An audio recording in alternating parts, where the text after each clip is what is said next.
Hello everyone, in today's video, I'm going to show you how to connect GameSir G7 Pro to a PC. First, make sure the GameSir G7 Pro is charged. Then, turn it on by pressing the power button until the LED lights up.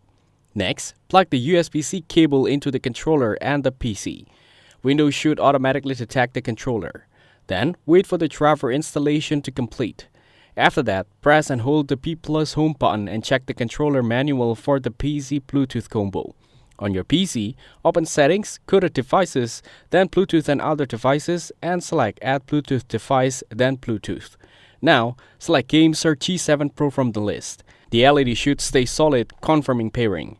Next, open Steam, go to Big Picture mode, and then Controller Settings. Then ensure GameSir G7 Pro is detected and calibrated. Test the buttons, triggers, and sticks in Steam's controller test. Next, launch a game that supports controllers. Then, adjust in-game controls to map buttons and triggers properly and test in-game responsiveness and force feedback. If the controller is not recognized, reconnect the USB cable.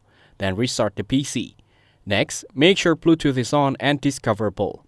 Update GameSir software or firmware if needed. For wired use, ensure the USB port is directly on the PC, not through a hub. That's it. Thanks for watching. Don't forget to like and subscribe for more videos.